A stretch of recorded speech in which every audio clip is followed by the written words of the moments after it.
하나님 말씀 사도행전 16장 6절부터 10절까지 보시겠습니다. 6절부터 10절 교독하시겠습니다. 성령이 아시아에서 말씀을 전하지 못하게 하시거늘 그들이 부르기아와 갈라디아 땅으로 다녀가 비두니아로 가고자 했으되 예수의 영이 허락하지 아니하시는지라. 무시아를 지나 드로아로 내려갔는데 밤에 보이니 마게도냐 사람 하나가 서서 그에게 청하여 이르되 마게도냐로 건너와서 우리를 도우라 하거늘. 같이 있습니다. 바울이 그 환상을 보았을 때 우리가 곧 마게도냐로 떠나기를 힘쓰니 이는 하나님이 저 사람들에게 복음을 전하라고 우리를 부르신 줄로 인정함이로라. 아멘. 오늘 저녁 주일 찬양 예배 나오신 여러분들 환영하고 축복합니다. 또 영상으로 함께하고 계신 여러분들도 환영하고 축복합니다. 오늘 또 예배 가운데 임재하시는 그 하나님을 꼭 만났으면 좋겠습니다. 우리 앞뒤 좌우 인사 한번 나눌까요? 보배이십니다. 권사님은 보배이십니다. 장로님은 보배이십니다. 이렇게 가다 보면 정말 내가 보배인 것처럼 되어집니다. 할렐루야. 제 바울이 지난 1차 선교 때 복음을 전했던 이 지역을 다시 되돌아보고자, 다시 다지고자 2차 선교 여행을 계획을 합니다. 그리고 이번에는 1차 선교 때는 안디옥에서 배를 타고 구브로로 갔다 구브로에서 소아시아 지역으로 올라갔는데 이제는 이제 반대 방향으로 안디옥에서 중도를 향해서 북쪽으로 쭉 올라가서 킬리기아 땅을 지나서 그렇게 이제 자기가 전도했던 또 복음을 전했던 그 지역을 역순으로 지금 돌아보고 있는 것입니다. 그리고 루스드라에서 누구를 만났습니까? 아주 잘 성장한 디모데를 만나게 되었던 거죠. 그래서 그 디모데가 바울의 눈에 쏙 들어왔습니다. 이 정도의 젊은이라면은 나의 선교에 동참해서 큰 힘이 될 수 있겠구나. 그래서 루스드라에서 디모데를 합류시키고 그리고 더베 이고니온 지역을 두루 살펴서 교회를 굳건하게 세우고 이 일행은 비시디아 안디옥 지점까지 이르게 됩니다.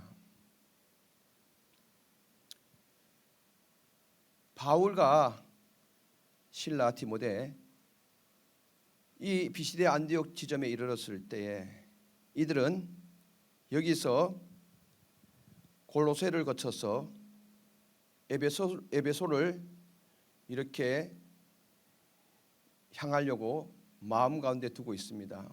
비시디아 안디옥에서 골로새까지 240km, 꽤 먼 거리죠. 그리고 골로새에서 에베소까지가 거기가 바로 한 240km. 바울은 이제 여기서 우리가 골로새를 거쳐서 최종 선교의 목적지인 에베소에서 선교 거점을 잡고 거기서 그 주변을 중심으로 해서 그 해안을 타고 쭉 올라가면서 복음을 전하려고 했던 이 계획을 세웠던 거예요. 그런데 그렇게 희망차게 선교 전략을 짰는데 결국 성령님께서 아시아에서 말씀을 전하지 못하게 하십니다. 6절에 기록하고 있지요. 그래서 이 아시아 쪽에서 우리가 성경에 나온 이 아시아가 이 대한민국, 중국 이렇게 속해 있는 이 아시아를 말하는 게 아닙니다. 이 소아시아 지역을 말합니다. 골로새 거쳐서 에베소 거기에서 중점을 잡고 선교 활동을 펴려고 했는데 성령이 막은 거예요. 성령이 아시아에서 말씀을 전하지 못하게 했다. 사울의 에베소에서 거기를 중심으로 한 선교 사역을 성령이 맡고 있습니다. 성령이 바울에게 어떤 방법으로 역사하셨는지는 성경이 설명하지 주지 않기 때문에 확실치는 않습니다. 아무튼 지금 성령이 맡고 있는 겁니다. 이 길이 막히자 바울 일행은 다시 북쪽으로 발걸음을 옮깁니다. 서북쪽 방향으로 발걸음을 옮깁니다. 그래서 그 발걸음을 돌려서 무시아 앞까지 이르게 됩니다. 비시다 안디옥에서 직선거리로 쭉 에베소까지 가는 길이었거든요. 이게 막히게 되자 여기서 서북쪽 방향으로 쭉 올라갑니다. 거기가 바로 무시아죠. 발걸음을 돌려서 무시아 앞에 이르게 됩니다. 이 무시아는 로마의 행정구역이 아니라 소아시아 북서쪽에 있는 이 돌출한 부분을 가리키는데요. 처음에 계획했던 이 길이 막히자 그들은 계속 북쪽으로 가서 흑해 남쪽 해안에 있는 니케아 이 같은 성을 포함하고 있는 비두니아로 들어가려고 했던 겁니다. 이쪽 길이 막히자 다시 위로 올라가서 비두니아로 이렇게 가려고 한 거예요. 그런데 다시 어떻게 합니까? 무시아 앞에 이르렀을 때 그것마저도 뭐예요? 7절에 보니까 무시아 앞에 이르러 북쪽 동북 방향인 비두니아로 가고자 선교 전략을 바꿨는데 그것마저도 뭐예요? 예수의 영이 허락하지 아니한지라. 예수의 영은 성령 똑같은 말입니다. 성령이 허락하지 않습니다. 여기서 분명하게 그 이유에 대해서 말하지 않습니다. 정말 답답할 것 같아요. 선교 전략을 짜기는 짰는데 또 바울이 지식이 많잖아요. 가말리엘 문화생 정도 되면은 여러 학식들을 풍부하게 갖추고 있습니다. 지식들이 많거든요. 그 지식에 기초하여서 그리고 이미 1차 전도 여행을 통해서 이 지역을 지금 돌아본 것 아닙니까? 그러면은 사도 바울이 그 1차 전도 여행을 통해서 2차 전도 여행의 계획을 세울 때는 거기에 준하여서 계획을 세웠을 거 아닙니까? 그런데 한 번도 아니고 두 번씩이나 예수의 영이 지금 가로막고 있습니다. 명확히 왜 막았는지 이유를 설명해 주면 좋잖아요. 근데 그 이유가 없어요. 그냥 막은 거예요. 사도 바울의 입장에서는 그 부분에 대해서 곰곰이 생각해 보았겠죠. 두 번째 사도 바울이 계획했던 이 비두니아로 가고자 했던 이 길이 막힌 그 이유에 대해서 성사학자들은 이렇게 해석도 하더라고요. 베드로가 후에 아시아와 비두니아를 포함하여서 이 지역들에 흩어져 있는 그리스도인들에게 편지를 쓴 사실로 인해서 사람들은 바울이 베드로에게 길을 양보해 주기 위해서 그곳에 복음 전도하는 일을 제지당했다라고 추측을 합니다. 그러나 이거는 추측일 뿐입니다. 성령님이 이 두 경우에 어떻게 그 막는 일을 하셨는지에 대해서 오직 추측할 수밖에 없지요. 그러나 선교사들에게는 강하고 일치된 내적 감동을 주는 그것을 통해서 성령이 지금 맡고 있구나라고 확인할 수밖에 없는 그런 상황입니다.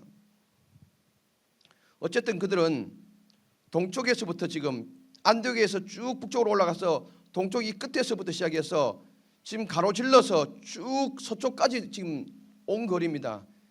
굉장히 먼 거리를 지금 온 거예요. 남서쪽으로 북쪽으로 가는 길이 차단되었고 그들에게 열려진 유일한 방법은 북서쪽으로 가는 길밖에는 없었습니다. 그래서 그들은 무시아를 통과하게 됩니다. 지나갔던 것입니다. 그것은 그들이 복음을 전하기 위해서 그곳에 멈추지 않았다는 의미도 될 수도 있고 그냥 하나님께서 성령이 막아서 직접 해안까지 가는 그 주요 도로가 없었기 때문에 그냥 그 가장자리를 통과했다라는 의미도 됩니다.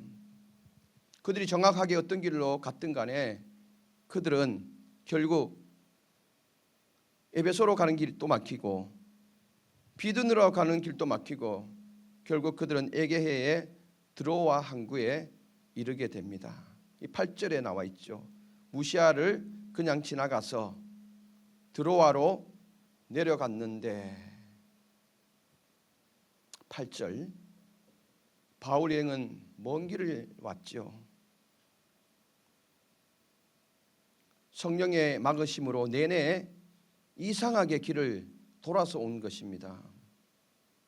그들은 분명 하나님의 계획과 목적이 무엇인지 궁금했을 것입니다. 한번 막히자 여기에 무슨 뜻이 있을까? 바울과 실라와 디모데가 여기에 대해서 의논을 하지 않았겠습니까? 우리 계획은 이러했는데 왜 하나님이 이 에베소로 가는 길을 막았을까? 다시 방향을 틀어서 비두누아 쪽으로 가려고 했는데 역시 여기서도 길이 막히자 하나님이 왜 이 길도 아니라고 생각하실까? 굉장히 궁금했을 것입니다. 그러면서도 상당히 당혹스러움에 빠졌을 것이라는 우리는 추측을 해보게 됩니다. 왜냐하면 지금까지 그들이 받은 인도는 거의 전적으로 소극적인 것이었기 때문에 그렇습니다. 하나님 막으니까 다른 길을 택하고 또 여기서 성령이 막으니까 다른 길을 택해서 어디까지 왔어요? 드로아 항구까지 오게 된 거예요. 에게의 서쪽 끝 지역입니다. 여기서 배를 타면은 유럽으로 건너가게 되는 거죠. 그까지 오게 된 것입니다. 소극적인 활동이죠. 그러고 나서 이제서야 그들은 적극적인 인도를 받게 됩니다. 확실한 인도를 받게 되는데요. 9절 우리가 같이 한번 읽어보실게요. 중요한 말씀이니까 다 같이요. 밤에 마게도냐 사람 하나가 서서 그에게 청하여 이르되 마게도냐로 건너와서 우리를 도우라 하거늘. 아멘. 드로아에 있던 어느 날 밤 바울은 환상 내지 한 꿈을 보게 됩니다. 거기에서 그는 마게도냐 사람 하나가 서서 어떤 호소하는 듯한 태도를 보이면서 손짓으로 부르면서 간청하는 그런 환상을 보게 됩니다. 이게 꿈인지 환상인지는 알 수가 없습니다. 어쨌든 마게도냐 한 사람이 손짓하면서 요청하는 것을 보게 됩니다. 에게해를 건너 마게도냐로 건너와서 우리를 도우라고 말하는 것을 듣게 됩니다. 다음날 아침 바울이 그 동료들과 함께 이 환상에 대해서 말을 합니다. 그들은 함께 그것에 대한 의미와 암시하는 바에 대해서 의논을 했을 것입니다. 내가 어제 밤에 꿈인지 환상인지 모르겠지만은 마게도냐 사람이 손짓하여서 건너와서 우리를 도우라는 이것을 보게 되어졌다. 여기에 대해서 당신들은 어떻게 생각하느냐? 논의를 하지 않았겠어요? 그리고 그들은 결론을 내리죠. 하나님이 그들에게 마게도냐인들에게 복음을 전하도록 부르셨다는 우리를 통하여서 마게도냐 사람들에게 복음을 전할 수 있도록 부르셨다라는 결론을 내리게 됩니다. 그래서 그들은 곧장 마게도냐로 건너가려고 이제 힘을 쓰고 있는 것입니다. 이게 오늘 6절부터 10절까지의 말씀입니다.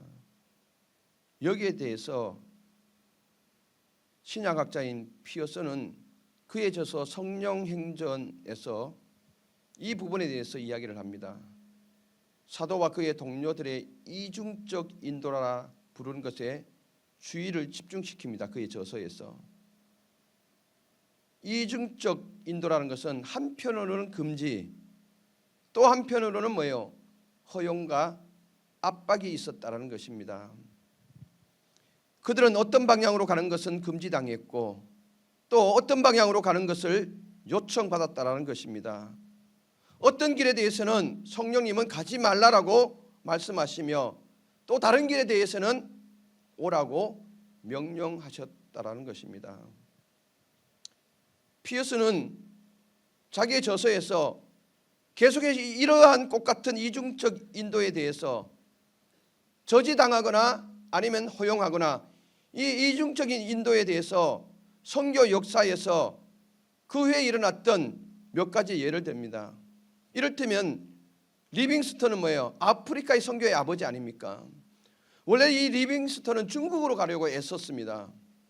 그런데 하나님은 그를 중국 대신에 아프리카로 보냈습니다. 거기서 놀라운 선교 역사를 일으켰던 거죠. 그리고 그 이전에는 현대의 선교 아버지라고 불리는 이 캐리가 태평양에 있는 폴리네시아로 가려고 했거든요. 그런데 하나님께서는 그 폴리네시아로 가려고 하는 이 계획을 포기시키고 하나님이 그를 강압적으로 인도로 이끌어 주셨습니다. 그래서 인도에서 놀라운 선교 사역을 감당하게 됩니다. 그리고 저드스는 먼저 인도로 갔으나 하나님께서 강력한 인도로 미얀마로 가게 되죠.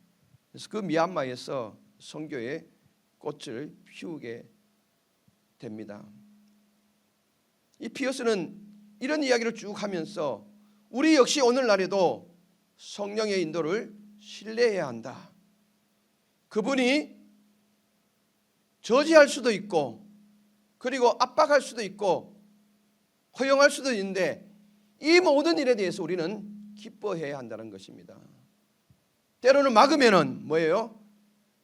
막는 일로 인하여서 우리는 기뻐해야 하고 때로는 우리는 전혀 생각지 않은 길이었는데 하나님이 허용했다면 그 허용하는 일들로 인하여서 기뻐해야 한다는 것입니다.